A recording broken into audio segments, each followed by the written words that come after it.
မင်္ဂလာပါရှင်မင်းစမ Editorial Talk စီစဉ်ကနေပြီးတော့ပြန်လည်ကြိုဆိုပါရစေဒီတစ်ပတ်မှာတော့တိုင်းသားတပ်ဖွဲ့တွေအပေါ်ကိုတရုတ်ရဲ့လွှမ်းမိုးနိုင်စွမ်းနဲ့ပတ်သက်ပြီးတော့အကြံတဝဲမေးမြန်းဆွေးနွေးသွားမှာဖြစ်ပါတယ်ဆိုတော့မင်္ဂလာပါဆရာရှင်ဟုတ်ကဲ့မင်္ဂလာပါဗျ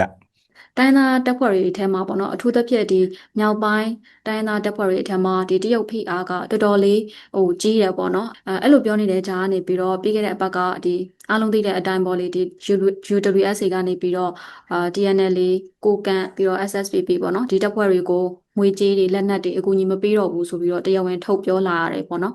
ပြီးတော့ကြားထဲမှာလည်းကိုကန့်နဲ့ဝါတပ်ဖွဲ့ဝါနဲ့မြေကြားမှာဆက်သွယ်ထားတဲ့တရားတွေလည်းကျိုးနေကြတယ်ပေါ့နော်ဒါတိုက်ဆိုင်မှုလားဒါမှမဟုတ်ဟာကြောက်လာတော့မပြောတတ်ပါဘူးဆိုတော့ဒီထုတ်ပြန်ချက်ကိုကြည့်မယ်ဆိုလို့ရှိရင်ဒီမတိုင်ခင်မှာ UWSA အကူအညီပေးနေခဲ့ပြီးတော့မှအခုမှဆက်ပြီးတော့မကူညီနိုင်တော့ဘူးဆိုတဲ့သဘောမျိုးနားလည်ရတယ်ပေါ့နော်ဆိုတော့ဒါကတရုတ်ဖိအားလို့လည်းလူတွေကသုံးသပ်နေကြတယ်ဆိုတော့ဒီဟာကဒီအဖွဲ့တွေပေါ်ကိုဘယ်လိုမျိုးတက်ရောက်မှုရှိသလဲရှင်ဒီတရုတ်ဖိအားကရှမ်းမြောက်ဒေသကမြောက်ပိုင်းမဟာမိတ်တွေအဖွဲ့တွေပေါ့နော်နောက်ပြီး UWSA တို့ MNDAA တို့ပါတော့ဒီလိုအဖွဲ့တွေကသူကအစင်လာအဖြစ်သူတိတ်နေတတ်ကြတယ်နော်ဆိုတော့သူတို့ရဲ့ talk တွေနဲ့ပတ်သက်ရင်လျှို့ဝှက်မှုတွေရှိကြတဲ့အကြီးတဲ့ဟာမျိုးကနေအခုလိုထင်ထင်ရှားရှားတိတိတသာထုတ်ပြောလာတဲ့ဟာကဘာလို့ပြသနေလဲဆိုတော့ဒီတက်ရောက်မှုတွေကြီးတယ်ဆိုတာအဲ့ဒါတရုတ်ရဲ့တက်ရောက်မှုပေါ့ကျွန်တော်ပြန်ကောက်ရင်10-20ကွန်စစ်စင်ရေးရလဲတရုတ်ရဲ့မိစိမ့်ပြမှုနဲ့ဖြစ်လာခဲ့တာတရုတ်ရဲ့ဂျားဝင်မှုနဲ့ပဲ10-20ကွန်စစ်စင်စပြီး89ရဲ့မြောက်ရက်မှာဟိုင်ကန်သဘောတူညီချက်ဖြစ်လာပြီးတော့ရှမ်းမြောက်မှာညီနောင်မဟာမိတ်၃ဘွဲ့စစ်စင်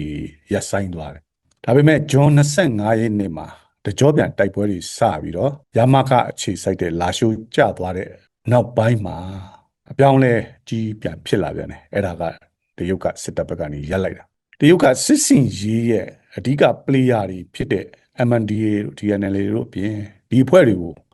ပံ့ပိုးပေးနေတဲ့ကူညီပေးနေတဲ့ပတ်သက်နေတဲ့ပေါ့ UWSA ကိုပါဘလောက်အထိဖိအားပေးနေလဲဆိုတာ2024ခုဩဂုတ်လ29ရက်နေ့မှာလုပ်ခဲ့တဲ့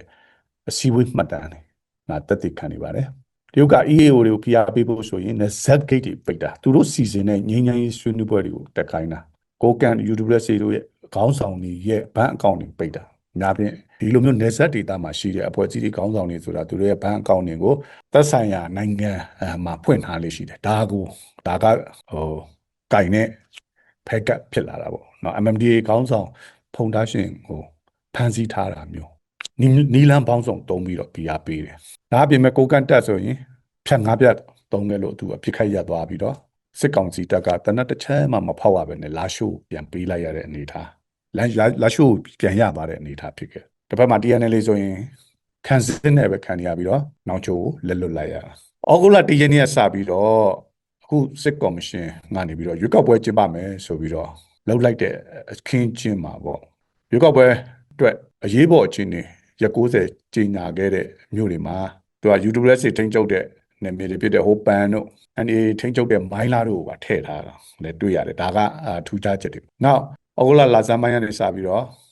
မင်းအောင်လှိုင်ရဲ့တိုက်ရိုက်တာဝန်ပေးချက်ရရှမ်းပြည်နယ်ဝန်ကြီးချုပ်ဦးအောင်သောသူက10-20ကွန်စစ်စင်ရေးဖြစ်တော့ရှမ်းပြည်နယ်နဲ့ကရင်ပြည်နယ်တွေကိုအဓိကကင်ခဲ့ရတဲ့ကာဆာထ2ကာဆာထမူကြီးသူတို့ဥဆောင်တဲ့ကိုယ်စားလှယ်အဖွဲ့တွေကိုဝအထူးဒေသ2နဲ့မိုင်းလာကိုတွားရောက်စေတာဒါပြောရလို့ရှိရင်10-20ကွန်စစ်စင်ရေးနောက်ပိုင်းဝန်ကြီးချုပ်အနေနဲ့သူပထမဆုံးချိန်အဲ့ဒီဟာကိုတွားနိုင်ခဲ့တာဒီအဖွဲ့ကပန်ဆန်းမိုင်းပေါက်တွားပြီးတော့ UWSA ဒုတိယဥက္ကဋ္ဌလည်းပြုတဲ့ပြင်ပဆက်ဆံရေးဌာနမူကြီးဦးကြောက်ကောအန်နဲ့တွေ့ဆုံတာလုပ်ခဲ့တယ်တစ်ဖက်မှာတရုတ်က TNLA MNDAA နဲ့တခြားအဖွဲ့တွေကိုစစ်ရေးကူညီတာကြောင့်ဆိုပြီးတော့ဝါခေါင်းဆောင်တွေရဲ့ဘဏ်အကောင့်ပိတ်တဲ့အခါဝါတွေရဲ့ငွေဘီလီယံနဲ့ချီပြီးတော့ဆုံးရှုံးပိတ်ခံရတာတွေဖြစ်တယ်ဒါသူတို့ပြောပြချက်အရာဆိုရင်နှစ်40အတွင်းမှာအဆိုးဆုံး PR အောက်ကိုရောက်တာလို့ဆိုတယ်နော်ကျွန်တော်ခုနကပြောလို့ပဲဒီလိုမျိုးဝါကောင်းတောင်တွေကထုတ်ပြောတယ်ဆိုတာအင်မတန်မှကြီးမားတဲ့တရားမှုရှိနေလို့ပါဩဂုတ်လ20နေ့ကအဲ့ဒီအတွက်ဝါက TNLA နောက်ကိုကန်တန်နဲ့ရှန်တက် SSPP EAO သုံးဘွဲ့ကိုခေါ်တွေ့ပြီးတော့အချက်နှစ်ချက်ကိုအဓိကထားပြီးသိပေးတယ်နံပါတ်1ကတော့လက်နဲ့ကရိယာတွေဘယ်လက်နဲ့ဘယ်ကရိယာတွေတော့မှသူတို့မပေးတော့ဘူးဆိုတဲ့ဟာဒုတိယအချက်ကတော့ စစ်ရေးအတွက်ဘယ်အဖွဲ့အစည်းကိုမှငွေအကူအညီမပေးတော့ဘူးဆိုတဲ့ဟာဒါအပြင်မဲ့သူတို့အဲ့ဒီမှာထည့်ပြောတာသူတို့အကြက်တဲဖြစ်စီတာကြောင့်လက်နက်တွေဆိုပြီးတော့ပြောတခါတည်းပြောတော့အဲ့တော့တက်ရောက်မှုရှိလားရှိတာပေါ့ယူတူရက်စီကပြည်တွင်းကဒီစစ်ကောင်စီကိုတော်လှန်နေတဲ့စစ်ကော်မရှင်ကိုတော်လှန်နေတဲ့ EO တွေဟိုလက်နက်အရင်းမြစ်တစ်ခုလက်နက်အရင်းမြစ်ကြီးတစ်ခုနော်ပြောရင်လိုအပ်လို့ရှိရင်ငွေကြေးထောက်ပံ့မှုတွေပါပေးတာဒါကတော်လန်ရေးဘက်စိတ်ထားသူတို့လည်းဒီကနေပြီးတော့ဖြတ်တန်းလာခဲ့တဲ့သမိုင်းကြောင်းတွေရှိတယ်မဟာမိတ်ဆိုတဲ့ဟာနောက်ဘုံအကျိုးစီးပွားဆိုတဲ့ဟာရှိတယ်အဲ့တော့အခုလို့ဖြတ်လိုက်တဲ့အတွက်ဓာတ်ရိုက်တရားမှုတဆင့်ကတရားမှုရှိမယ်ဓာတ်ရိုက်တရားမှုအနေနဲ့ TNL အခက်ကြုံနိုင်တယ်ပြီးရင် KNY ဘက်ကအဖွဲ့တွေအခက်ကြုံလာနိုင်တယ်ဒါပေမဲ့အခုမှပိတ်တာလားမဟုတ်ဘူးပြီးခဲ့တဲ့လပိုင်းတွေရရ UWS ရဲ့ကုန်သွယ်ရေးဂိတ်တွေမှာတရုတ်ထောက်လိုင်းရေးတွေထိုင်ပြီးတော့စီစစ်ခဲ့တာတွေ့ရတယ်ပြောရရင်တော့ဝါကတဆင့်လက်နက်တွေစီစစ်မှုမဖြစ်အောင်သူစောင့်ကြည့်ခဲ့အဲ့လိုတစ်ချိန်တည်းမှာပဲငါစစ်တပ်ကရွေးကောက်ပွဲမတိုင်ခင်မှာသူလက်လွတ်ထားတဲ့နေမြေတွေ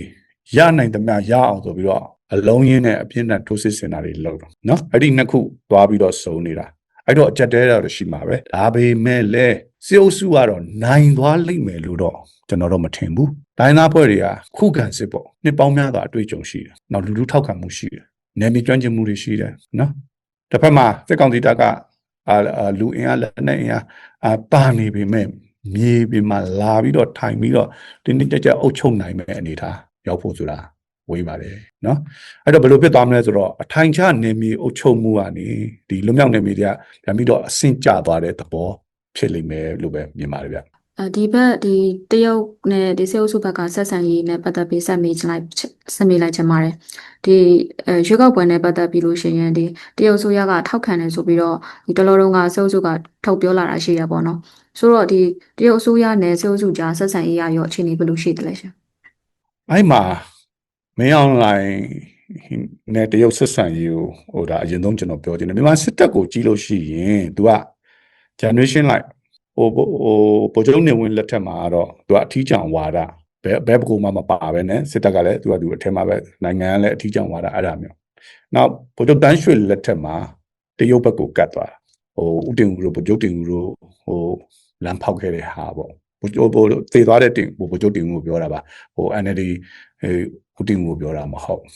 နောက်မင်းအောင်လှိုင်တို့ဒီဘက် generation ကြတော့ရုရှားဘက်ကိုကတ်တဲ့အုပ်စုเนาะအဲ့ဒါလည်းအကြောင်းရှိတယ်တရုတ်ဘက်ကိုကတ်တာနေပြီးတော့သူတို့ဟိုလှုပ်ချင်တာလှုပ်လို့မရဘူးပေါ့နောက်တရုတ်ကover dominance ဖြစ်တယ်ဆိုတဲ့ဟာတွေပြီးတော့ရုရှားဘက်ကိုကတ်တာအဲ့တော့မင်းအောင်လှိုင်ကတရုတ်ကိုလည်းမကြိုက်ဘူးအမေရိကန်နဲ့လည်းသူကနိုင်ငံရေးစနစ်အရာသဘောအရမတည့်တဲ့အုပ်စုအဲ့တော့ဒီဟာကိုတရုတ်စုကလည်းသိတယ်ဘောင်ဆန်းစုကြည်တက်လာတဲ့အချိန်မှာတော်တော်မတက်ခင်မှာဟိုတရုတ်ပြည်သွားတဲ့အခါ red carpet နဲ့ကော်စောနီနဲ့ကြိုဆိုတာနော်နောက်ပြီးတော့သမ္မတရှီကျင်းပင်ကဒီလက်ခံတွေ့ဆုံတဲ့အခမ်းအနားမှာကြိုရောက်နေကြတာပြောရရင် protocol အရအဲ့လိုမျိုးဟိုပေးတယ်ဆိုတာဒါဦးစားပေးတဲ့သဘောပေါ့နော်နောက်စစ်တပ်ကအာဏာသိမ်းလိုက်တဲ့2021ကနေ2022ကုန်ထိတရုတ်ကခက်ခွက်ကွာပဲစောင့်ကြည့်နေခဲ့တယ်2023အစမှာတော့တိတ်ရှိချင်းငါဒီအာရှအထူးကိုယ်စားလှယ်ပေါ့ဒီဖြစ်လာပြီးတဲ့နောက်ပိုင်းမှာ engagement ဒီစစ်ကောင်စီနဲ့ engagement တွေလုပ်တော့ဒါပေမဲ့ယူနန်ဆိုအနေနဲ့ဆက်ဆံတာနော်နောက်ပြီးတော့ရန်ကုန်ကရှိတဲ့တရုတ်တန်ယုံအနေနဲ့ဆက်ဆံတာလောက်ဖြစ်ပြီးတော့ပြောရရင်တော့မင်းအောင်လှိုင်ကိုရုရှားလိုလူရမသွင်းဘူးအရေးတူဆက်ဆံတာမရှိဘူးအားလုံးလည်းသိတဲ့ကိစ္စပါ10-20ခုစစ်စီရကြားဖြတ်နေနေဆိုတာကြောင့်ဖြစ်လာတာဒါလည်းတရားဝင်ကြီးညာပြီးတော့လုပ်တဲ့ကိစ္စအဲ့မှာကြားဖြတ်လုပ်တဲ့ကိုကန့်ပွဲတွေကမင်းအောင်လှိုင်ရဲ့မဟာမိတ်တွေပြီးရင်မင်းအောင်လှိုင်တို့ generation ဒီစစ်တပ်နဲ့ဒီခေါင်းဆောင်တွေနဲ့ငွေကြီးအပေးယူရှိတဲ့လူတွေကြားဖြတ်စုံစမ်းမှုလာတဲ့တရုတ်လုံခြုံရေးအရာရှိတောင်လိုင်းရေးတွေပါတယ်သူတို့တွေကိုတပ်ပစ်လိုက်တာဖြစ်တယ်အဲ့မှာတရုတ်ကဒေါသထွက်ပြီးတော့ရှင်းလင်းရေးမြောက်ပိုင်းမှာမေးဖွဲ့တွေကိုဒါမီစိပြလိုက်တာအနေဆုံးပြောရရင်တော့သိရင်တော့မတားဘူးပေါ့ပြောရရင်ဒီလိုစစ်စင်ရေးကြီးတွေအတွက်လူသူလက်နက်နီးပညာတွေ viewer ပြင်ဆင်တာတွေသူတို့မသိပဲမနေဒါပေမဲ့စစ်စင်ရေးကတကယ်ကိုပဲထိထိရောက်ရောက်လက်မြန်မြန်ပြီးသွားတာဒါဒီရဲ့ပြင်ဆင်နိုင်မှုရဲ့အားသာချက်တယ်မင်းအောင်လှိုင်ကလည်းဒါကိုသိတော့အင်မတန်စိတ်ဆိုးတယ်ဒီစစ်စင်ရေးပြတာမှာအင်မတန်မှတရုတ်ကိုဒေါသတွေ့တယ်သူကာလုံးစီဝေး 2023မှာသူရည်ညွှန်းပြောတဲ့ဟာတရုတ်ကိုအကုန်လုံးတန်းတဲပြီးတော့ပြောတာတစ်ဖက်နိုင်ငံရဲ့အစင်းမြင့်လက်နက်တွေနဲ့ဤပညာတွေတာလူမှုကြောင်းဆိုပြီးတော့သူပြောတယ်ဒါပေါ့နော်ဒီအကြောင်းကိုနောက်ထပ်အကြိမ်တွေမှာလည်းထားကထည့်ပြီးတော့ပြောတာရှိတယ်ပြီးရင်တရုတ်စန့်ကျင်ရေးဆန္ဒပြပွဲတွေဖြစ်လာတယ်ဒါတွေအကုန်လုံးကသူ့လက်မပါဘဲနဲ့မဖြစ်ဘူးတရုတ်ဆိုင်ရုံရှိချီတက်တာတို့ပါတော့နော်နောက်ဒီနောက်မှာတော့သူအကြံပေးတွေဟိုပေးကြတာတွေရှိတယ်နောက်နိုင်ငံတိုင်းဝန်ကြီးပြောင်းသွားတယ်ဦးတန်းဆွေဖြစ်လာတယ်မင်းအောင်လှိုင်ကိုနားချလိုက်တယ်တရုတ်ကတော့အဲ့လိုသွားဆက်ဆံလို့ရှိရင်ပို့ပြီးဒုက္ခရောက်ဖို့ပဲရှိတယ်ဆိုတဲ့ဟာမျိုးပေါ့ဦးတန်းဆွေကသူကိုယ်တိုင်ပဲတရုတ်နိုင်ငံဝန်ကြီးကိုတွေးခွင့်တောင်းတယ်ပြီးရင်အကူအညီတောင်းတာနေပြီးတော့အမျိုးသားစီးလုံးညီညွတ်ရေးနဲ့ငြိမ်းချမ်းရေးဖော်ဆောင်မှုညှိနှိုင်းရေးကော်မတီ NMSC ရဲ့ဒုတိယဗိုလ်ချုပ်ကြီးမင်းနိုင်ပြောရရင်ဒီဗိုလ်ချုပ်မင်းနိုင်ဆိုတာနည်းနည်းမောက်ပါတယ်လို့နော်ဒါပါဒုတိယဗိုလ်ချုပ်ကြီးကိုဦးတို့ ਨੇ ဒီညီနောင်၃ဘွဲ့တွဲဆုံပွဲတွေဖြစ်လာတယ်အဲ့မှာပမာဏအပြည့်ရဲ့သဘောတူမှုဖြစ်လာတယ်အဲ့ဒါကအလှည့်ပြောင်းပြောရရင်တော့မင်းအောင်လှိုင်တရုတ်ကိုခေါင်းရှို့ဝင်ပြီးတော့တရုတ်လိုချင်တာပူပေါင်းဆောင်ရွက်ပါမယ်ဆိုတဲ့သတင်းစကားပါတာအဲ့တော့ဘာဖြစ်လဲအရင်ကဒေါအောင်ဆန်းစုကြည်နဲ့တရုတ်အစိုးရအဆင်ပြေတာကိုသူကမလိုလားခဲ့တာကနေအခုသူ့ကိုလိုတဲ့နေရာသုံးပါဆိုတဲ့ပုံစံပြောင်းသွား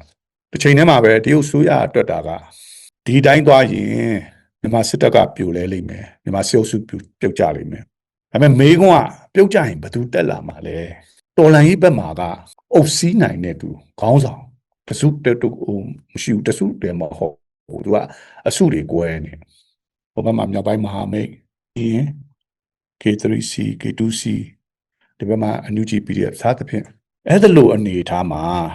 နိုင်ငံရေးမှာအာဏာလေးဟာနဲ့ဖြစ်မှာဆိုရင်လည်းအချင်းချင်းအာဏာပြိုင်တာတွေလည်းဖြစ်ခဲ့တာတွေရှိတယ်အဲ့တော့အဲ့ဒါလိုဖြစ်ရင် first state အနေထားနဲ့နှစ်တည်ကြရင်သူတို့ counter ပေါ်ခြင်းနဲ့ PR တိုင်းကိုမလုံနိုင်ပဲဖြစ်မှာဆိုတယ်ပြီးရင်နေဆက်မတည်ငြိမ်တာကသူတို့ဘက်ကိုမီးကူးမှာဆိုတယ်ဟဲ့လားဒီတစ်ဖက်ကိုကြည့်လို့ရှိရင်ဘင်္ဂလားဒေ့ရှ်မှာတရုတ်အိန္ဒိယတို့နဲ့နှီးစက်ရှိတ်ဟာစီနာဆိုတာပြုတ်သွားတယ်နော်အဲ့တော့ဒေတာတွင်းမှာတရုတ်ဩဇာအပြောင်းလဲဖြစ်မှာအောင်သူကမလိုလားဘူးသူကစူပါပါဝါကြီးအဆင့်ကိုမပြောရရင်တော့အိမ်ကွင်းမှာလုံခြုံခြင်းတယ်အဲ့တော့2029စစ်စီဒုတိယပိုင်းမပြီးခင်2024ဩဂုတ်လမှာတရုတ်နိုင်ငံရဲ့ဝန်ကြီးဝမ်ကြီးနေပြီးတော့ရောက်လာတယ်မြန်မာနဲ့ပတ်သက်ပြီးတော့စီတုံးစီဆိုတဲ့ဟာအာဆီယံနိုင်ငံဝန်ကြီးတွေကိုထုတ်ပြောသွားတာလို့ဒီနောက်ပိုင်းမှာအောက်တိုဘာလမှာမင်းအောင်လှိုင်တရုတ်ကိုတရားဝင်ခီးစဉ်သွားလို့ရတာဖြစ်တယ်မေလမှာရုရှားကဖက်ရစ်စစ်ချီတဲ့ပွဲမှာတရုတ်သမ္မတရှီကျင်းပင်နဲ့ရှီကျင်းပင်ကမင်းအောင်လှိုင်ကိုလက်ခံတွေ့ဆုံတာဖြစ်လာတရုတ်သမ္မတရှီကျင်းပင်ရောတရုတ်ဝန်ကြီးချုပ်ရောအားလုံးเนาะသူပြောတဲ့သူပေးတဲ့တဲ့ကအားလုံးပါဝင်တဲ့ရွေးကောက်ပွဲမဖြစ်မနေလုပ်ပေးပါမယ်ဆိုတဲ့ကတိပေးခဲ့အဲ့မှာတရုတ်ကသူတို့အကျိုးစီးပွားတွေကိုကာကွယ်ပေးဖို့ဆိုတာအထက်ပြောခဲ့ကတိပေးခဲ့တာလို့ဆက်ဆံရေးကောင်းလာမှုကတော့အခုဒီလကိုရင်ဒါမင်းအောင်လှိုင်တရုတ်သွားလိမ့်မယ်ပွဲတက်မယ်စက်တင်ဘာ3ရက်နေ့မှာဒီဒုတိယကမ္ဘာစစ်ပြီးဆုံးတဲ့အထိမ်းအမှတ်280ပွဲပါတက်ပြီးတော့ပြန်လာမယ်အဲ့ဒီပွဲမှာကတရုတ်သမ္မတတက်လိမ့်ဒီနှစ်ဆန်းထဲမှာပဲလာပိုင်းပဲရှိပါသေးတယ်တရုတ်က drone 3500ဒီမင်းအောင်လှိုင်တို့တက်ကိုရောင်းတယ်ရုရှားကတော့ drone 9000ပေါ့နော်ဒါနေပြီးတော့သတင်းရင်းမြစ်တစ်ခုကနေပြီးပြောတာအဲ့တော့အကျိုးစီးပွားတွေရှေးရှုတဲ့ဆက်ဆံရေးပေါ့ဒီမှာတရုတ်ကလက်ရှိဖြစ်ပွားနေတဲ့ပရိပခါတွေကြောင့်သူ့မှာနေဆက်ကုန်တွေတွေကထက်ဝက်လောက်ကျသွားတာဖြစ်တဲ့အပြင် BRI ကကမ္ဘောဒီးယားနဲ့လာအိုမှာပြီးစီးနေတဲ့အချိန်မှာဒေါ်လာဘီလီယံပေါင်း20လောက်သုံးရမယ်တရုတ်မြန်မာစီးပွားရေးစင်ကြမရေမရာဖြစ်နေတယ်ဒါကြောင့်သူစီမံကိန်းတွေအများကောင်းတဲ့ပေါ်ခြင်းနဲ့အဲ့ဒီကနေပြီးတော့နေဆက်ကြီးမပေါက်ရေးဆိုတဲ့ဟာကိုဖိအားပေးလုပ်နေတာတွေဖြစ်တယ်အဲ့ဒါတွေကတစ်ဆက်တည်းပေါ့ဒီထဲမှာပါနေတယ်လို့ပြောရမှာပါစီမံကိန်းနဲ့ဆက်ဆက်ပြီးပြောလို့ရှိရင်ဒီမြန်မာနိုင်ငံမှာရှိတဲ့တရုတ်ရင်းနှီးမြှုပ်နှံမှုစီမံကိန်းကြီးပေါ့နော်အဲ့ဒီအထက်ကမှဒီတချို့ပြောကြတာပေါ့လေဒီတရုတ် gas pipeline ဖြစ်ဖြစ်တခုခုကိုသာကင်ထားနိုင်တဲ့အဖွဲ့တစ်ခုခုရှိတယ်ဆိုလို့ရှိရင်ဒီတရုတ်ဆက်ဆံရေးကတမျိုးတစ်ပုံပြောင်းလဲနိုင်တယ်ဆိုပြီးတော့ပြောဆိုကြတာရှိတာပေါ့နော်ဆိုတော့တကယ်ပဲတရုတ်ကိုဒီလိုမျိုးအကြက်ကင်ဖို့လွယ်သလားပေါ့လေဒီလိုမျိုးနီးလန်းကဘယ်လောက်ထိအလုပ်ဖြစ်နိုင်တယ်လဲရှင်အခုမြန်မာနိုင်ငံမှာတရုတ်ရဲ့ investment ကယင်းနှိမ့်မြှုပ်နှံမှုကဒေါ်လာဘီလီယံ30နီးပါးရှိတယ်။အာဏာသိမ်းပြီးတဲ့နောက်ပိုင်းမှာကြောက်ဖြူရင်းတဲ့စီမံကိန်းအတွက်က ဒေါ်လာ9ဘီလီယံကျော်နဲ့ကြောက်ဖြူစီးပွားရေးဆောင်အတွက်ဒေါ်လာ1ဘီလီယံကျော်နောက်အရောက်တိုင်းမီလင်းတိုင်းစီမံကိန်းက2ဘီလီယံစသဖြင့်ဒါတွေလုပ်ဖို့သဘောတူတာရှိတယ်နော်ဒီစီမံကိန်းကအကြီးဆိုတော့ဒီမီးရဖို့အတွက်လည်းတစ်ခါတည်းတွဲပြီးစဉ်းစားတာနဲ့မီလင်းတိုင်းမှာဖြစ်တာပေါ့ဒါပေမဲ့ကျွန်တော်တို့ကဒီစီမံကိန်းတွေအကုန်လုံးပြတ်ကြည့်တရုတ်ရင်းနှီးမြှုပ်နှံမှုရဲ့ထက်ဝက်လောက်ရှိတဲ့ဟာပေါ့တန်ဖိုးအပြင်ထက်ဝက်လောက်ရှိတဲ့ရှမ်းမြောက်မှာအဲ့ဒီနေရာတွေတိုက်ပွဲတွေဖြစ်နေတာမူဆယ်နယ်ဆက်ကွမ်းလုံးချင်းရွှေရောနောင်ဖားဆဲနော်နောက်လန်ချမဲကောင်တဘောပေးကစဲကြီးတိုလောင်ယုံဂုံဒိတ်တာစင်းရွှေလီနှင့်အယ်ဖာနော်ဒါတကောင်းနေကစဲယုံဒီဟာတွေအကုန်လုံးက EEO နဲ့ PDF တွေကတင်ထားတာနောက်တရုတ်မြန်မာကုန်သွယ်ရေးလမ်းကြောင်းမှာအဓိကကြတဲ့ရှမ်းမြောက်နယ်စပ်ကုန်သွယ်ရေးလမ်းကြောင်းတွေကို KIA နဲ့ညီနောင်၃ဘက် MNDAA TNL တို့ကထိန်းချုပ်ထားတာနောင်ချိုနဲ့လာရှိုးကွက်ကလေးပဲစစ်တပ်ကပြန်ရထားတာဒါအပြင်မဲ့တရုတ်မြန်မာတရားဝင်နယ်စပ်ဂိတ်9ခုမှာကျိုင်းတုံစကန်ကလွဲပြီးတော့ကျန်တဲ့စကန်တွေပြောရရင်တော့နိုင်ငံကုန်သွယ်မှုရဲ့စုစုပေါင်း68%ရှိတယ်ဒါတွေကို KIA နဲ့ညီနောင်၃ဘက်ကတင်ထားနိုင်ဆက်ပြောရလို့ရှိရင် EO ရရှမ်းပြည်မြောက်ပိုင်းမှာရှိတဲ့တရုတ်မြန်မာရေနံနဲ့သဘာဝဓာတ်ငွေပိုက်လိုင်းနယ်စပ်ဖြတ်ကျော်ဓာတ်အားလိုင်းအပြည်ပြည်ဆိုင်ရာကုန်တွင်းရေကြောင်းကုန်သွယ်ရေးစင်ကြံတဲ့မူဆယ်မန္တလေးရထားလမ်းအပါဝင်ကုန်သွယ်ရေးလမ်းကြောင်းတွေကိုလည်းတစိမ့်တစ်ပိုင်းထိန်းချုပ်ထားနိုင်တဲ့အပြင်ရခိုင်မှာရှိတဲ့တရုတ်ရင်းနှီးမြှုပ်နှံမှုစီမံကိန်း17ခုတွေက9ခုဖြစ်တဲ့သဘာဝဓာတ်ငွေပိုက်လိုင်းကြောက်ဖြူအမ်းရထားလမ်းမန္တလေးကြောက်ဖြူရထားလမ်းအမ်းလေအားရက်စစ်စီမံကိန်းမန္တလေးကြောက်ဖြူကားလမ်းရေနံပိုက်လိုင်းကြောက်ဖြူရေနံစိတ်ကမ်းနောက်ကြောက်ဖြူထူးစီးပွားရေးဆောင်သဘာဝဓာတ်ငွေတုံစီမံကိန်းကြောက်ဖြူနေပြီးတော့ကားလမ်းတန်တွဲလေအားလက်စစ်စီမံကိန်းဒါတွေအကုန်လုံးအေးအပြည့်အဝထိန်းချုပ်ထားနိုင်တယ်တရုတ်ရဲ့ရေနံပိုက်လိုင်းနဲ့သဘာဝဓာတ်ငွေပိုက်လိုင်းဖြတ်တန်းသွားတဲ့မြို့နယ်15မြို့မှာအမ်းအေးကြောင်မဲနတ်ဆန်နမ်ဒူတီဘော်တို့ TNL ရခိုင်ကြောက်ဖြူအေးနဲ့စစ်ကောင်စီကတဝက်လောက်စီပဲထိန်းချုပ်ထားတာနော်ပိုင်လိုင်းထိန်းချုပ်ထားတဲ့ပိုင်လိုင်းဖြတ်တဲ့နေမြေဒီမှာတောင်သာကြောက်ဆယ် PDF တွေရှိတယ်ကြောက်ပတောင်တောင်သာနထိုးကြီးစင်ကိုင်းနေမြေ90ရာခိုင်နှုန်းလောက်က PDF တွေလှုပ်ရှားနေတယ်ဒီပိုင်လိုင်းဖြတ်တန်းတဲ့နေမြေမှာစစ်ကောင်ရှင်တပ်ထိန်းချုပ်နိုင်တာဆိုလို့အခွေးတိုင်းတွေကငဖဲမင်းဘူးရှင်တဲ့ကြောင့်ဒါပဲအမှားရှိတာအဲ့တော့ဒါတွေကတော့ leverage ဖြစ်နိုင်ပါတယ်နော်ဒါတွေကဘယ်သူပိုင်ထားလဲဆိုတဲ့ပုံမှာမူတည်တာဒါပေမဲ့လက်ရှိအချိန်ဒီမှာစစ်ကော်မရှင်တပ်ကရောရှမ်းမြောက်အဖွဲ့တွေရော NUG ရောတရုတ်ရဲ့အကျိုးစီးပွားတွေကိုထိခိုက်စေမှာမဟုတ်ဘူးဆိုတဲ့ဂတိကဝတ်တွေပေးထားနော်စစ်ကော်မရှင်တပ်ကဆိုရင်တရုတ်လုံခြုံရေးတပ်ဖွဲ့တွေမြန်မာနိုင်ငံထဲကိုဝင်ရောက်တပ်ဆွဲနိုင်မှုဥပဒေတစ်ခုတောင်ပြဋ္ဌာန်းတာအခြေအနေကစီရေးအခြေအနေကြည့်လို့ရှိရင်လွှမ်းခြုံခြင်းသူနိုင်ကိုယ်နိုင်ဖြစ်မဲ့အနေထားနော်ပြောရင်တော့ stalemate ပေါ့သူလည်းမနိုင်ကိုလည်းမနိုင်ဖြစ်မဲ့အနေထားလို့လည်းပြောလို့ရတယ်အဲ့ဒီတော့မင်းအောင်လှိုင်ကရွေးကောက်ပွဲလုပ်ပါရစီဆိုရင်တော့ okay ကြည့်တာပေါ့အဲ့ဒီကနေရလက်ကိုစောင့်ကြည့်မယ်ဆိုတဲ့သဘောအဲ့တော့ဘာဆက်ဖြစ်မလဲဖြစ်နိုင်ခြေမှာရွေးကောက်ပွဲအလွန်မှာမင်းအောင်လှိုင်အုပ်ချုပ်မှုနိုင်နေဖြစ်ရင်နော်တရုတ်ကကြားကမှုဆက်ပေးနိုင်တာတိုးနိုင်တာဖြစ်နိုင်တယ်အဲ့ဒီကတရုတ်နဲ့တော်လှန်ရေးတပ်တွေပြိပကဖြစ်လာနိုင်တယ်တရုတ်ကမြန်မာပြည်သူတွေကိုအကြက်တဲရောက်အောင်တုံးပို့လိုက်တယ်လို့ဖြစ်သွားတာအဲ့ဒီတော့ငါတို့ဒုက္ခပြင်ငါတို့ကလည်းတံပြန်မယ်ဆိုတာမျိုးလက်တုံ့ပြန်မှုဖြစ်လာနိုင်တယ်ပြိပခါကပို့ပြီးတော့နှဆိုင်သွားတာမျိုးပေါ့နမူနာအဖြစ်ပြောရမယ်ဆိုရင်ပါကစ္စတန်ဘလူချစ္စတန်မှာဖြစ်တာမျိုးနော်အဲ့ဒီမှာဘလူချစ္စတန်မှာဆိုရင်တရုတ်စီးပွားရေးတရုတ်ကျိုးစီးပွားရေးဖြည့်ဆည်းတာမကြာခဏဖြစ်လေရှိတယ်နောက်အခင်းချင်းတစ်ခုကဒီရွေးကောက်ပွဲအလွန်မှာ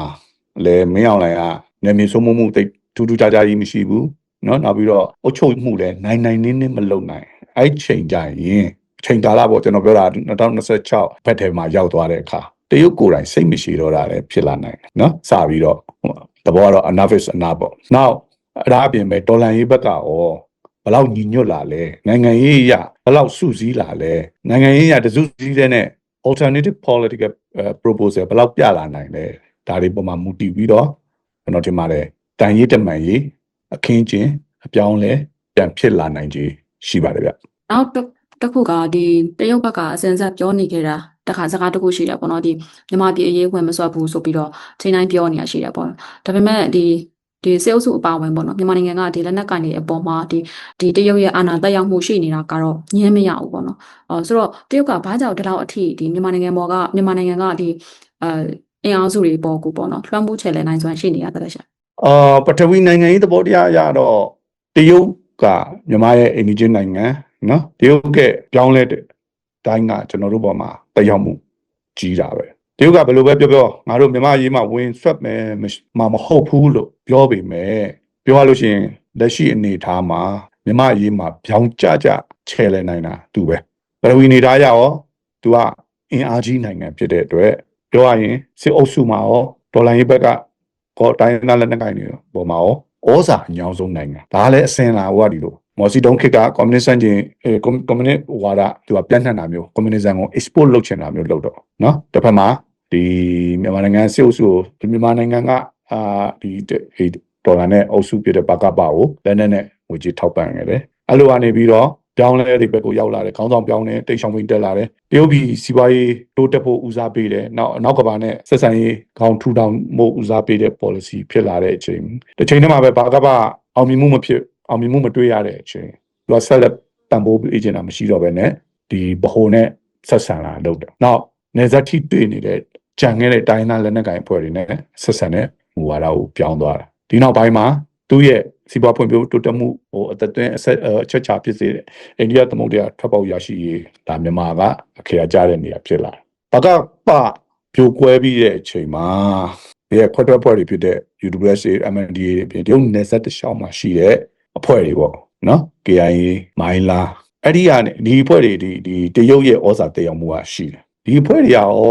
ာတရုတ်ရဲ့ဩဇာကံလားကျွန်တော်တော့အဲ့လိုမမြင်ပါဘူးအကုန်လုံးကတော့ဖြစ်နိုင်လို့ရှိရင်ငါတို့ဘယ်သူမှလည်းလာမပတ်တဲ့နဲ့တို့ဘာတို့လွတ်လပ်နေပြရစီဆိုတာမျိုးဖြစ်ချင်ကြတာပဲဒါပေမဲ့လက်တွေ့မှာကင်းမရဘူးပေါ့နော်သူတို့ကဒီမြန်မာပြည်ထဲမှာရှိတယ်ဆိုပေမဲ့ဝါတို့ကိုကန်တို့မိုင်းလာတို့တရုတ်ငွေချေးတရုတ်စာရုံသုံးစာမန်နျူယ်ကအစတရုတ်မန်နျူယ်လုပ်ငန်းပေါ့နော်တရုတ် telecommunication ဒါတွေကိုသုံးရတာဝါတို့ကိုကန်တို့တစ်ဖက်မှာမွေးစေဝါတို့မောင်ခိုလုပ်ငန်းတွေတော်ရိုင်းတလိမ့်ဆန်ရောင်းဝယ်ဒါတွေနဲ့ပတ်သက်ပြီးတော့သူတို့နာမည်ဆိုးတွေထွက်ပေမဲ့လေဒါကလည်းဒီပြောရရင်ဒီဘက်ဒီကမ္ဘာမီဒီယာတွေပေါ့လေအဲ့ဒီဘက်မှာအဲ့လိုနာမည်ဆိုးတွေထွက်ပေမဲ့လေတစ်ဖက်မှာသူတို့ကတရုတ်ပြည်ကနေပြီးတော့ယင်းနှိမ့်နှံမှုစီစဉ်တာနောက်လက်နက်ကင်ဘရိတ်ကနေပြီးတော့ကင်းဝေးတာဒါပြင်ပဲအဓိကအကြောင်းတရားတစ်ခုဖြစ်တဲ့ကိုပိုင်အုပ်ချုပ်ခွင့်ရတာအဲ့ဒါကနေအသီးပွင့်တွေဖွံ့ဖြိုးလာတွေဖြစ်တယ်နောက်အဲ့ဒီဒေသလူထုသူတို့က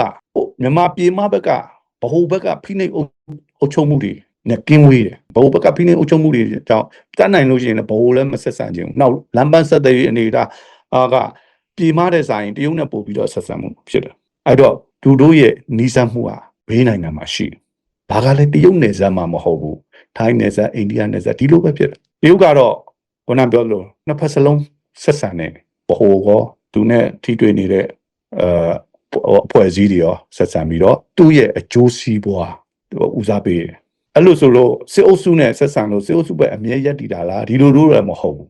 သူကဒါကြရင်နေဇာဂိတ်တွေနဲ့ပတ်သက်လို့ရှိရင်သူရဲ့ဆုံးဖြတ်ချက်ကတခုခုကိုပတ်ထိုင်ပြီးလိုက်တဲ့ဟာမျိုးမဟုတ်ဘူးသူရဲ့ကျင့်သုံးတဲ့ policy ကစုပေးတံပေးပဲသူနဲ့ပူးပေါင်းပြီးတော့သူ့အလိုကြလုပ်မယ်ဆိုရင်ငွေကြေးအကူအညီနည်းပညာဓာတ်တွေထောက်ပံ့လုပ်နိုင်တယ်သူစိတ်ကြက်တွေ့တာမဟုတ်ဘူးဆိုရင်သူဒုက္ခပေးတာစစ်အုပ်စုဘက်ကလည်းသူက EAO တွေတိုင်းတစ်ဆင့်အကြီးကျယ်ထိနာအောင်လုပ်တာမျိုးတံပေးတာမျိုးလုပ်လို့ရှိတယ်အဲ့ဒါဒီအကုန်လုံးကလွှမ်းခြုံမှုကတော့သူ့ရဲ့အကျိုးစီးပွားပဲတရုတ်ရဲ့ယင်းနှိမ့်နှံမှုခုနကကျွန်တော်ပြောသားလို့မြန်မာနိုင်ငံမှာရှိတယ်အဲ့တော့နှစ်ဖက်စလုံးကိုပြပြီးတော့ကစားပြီးတော့မြန်မာကပြောရရင်သူ့ရဲ့ဩဇာခံပြည်နယ်တစ်ခုပုံစံမျိုးပေါ့ဒါကို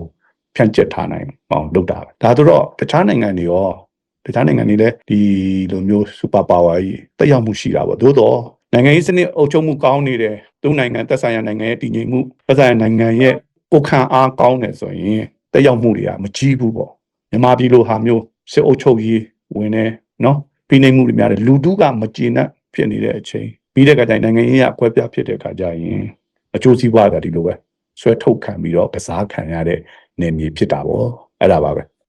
ဆိုလိုတာကမြန်မာမှာရှိတဲ့ဒီအုပ်စုတွေပေါ့နော်စစ်အုပ်စုတွေအပါအဝင်ဒီတိုင်းသားအုပ်စုတွေလည်းကိုယ့်ဘာသာကိုခိုင်ခိုင်မာမာမရက်တည်နိုင်တဲ့၍တရုတ်ကိုမိခိုနေရတယ်တရုတ်ကလည်းသူအကျိုးစီးပွားအတွက်ဒါကိုပြန်ပြီးတော့ချဲ့လှဲတယ်ဆိုတဲ့ပုံစံတက်ရောက်တာပေါ့နော်ဟုတ်ပါတယ်ဗျဟုတ်ပါတယ်ဟုတ်ကဲ့ဆရာဆိုတော့ဒီနေ့ဆွေးနွေးမှုကတော်တော်လေးလည်းစိတ်ဝင်စားဖို့ကောင်းပါတယ်ပြီးတော့အထူးသဖြင့်ဒီလကုံကြလို့ရှိရင်စစ်ကောင်းဆောင်ကတရုတ်သွားမဲ့ကိစ္စကလည်းဆက်ပြီးတော့စောင့်ကြည့်စရာတစ်ချက်ပေါ့နော်ဆိုတော့အချိန်ကလည်းကြော်နေပြီဖြစ်တဲ့အတွက်ဆွေးနွေးမှုကိုဒီမှာပဲရပ်ပြရစေဆရာပါဝင်ဆွေးနွေးပေးတဲ့အတွက်ကျေးဇူးတင်ပါတယ်ရှင်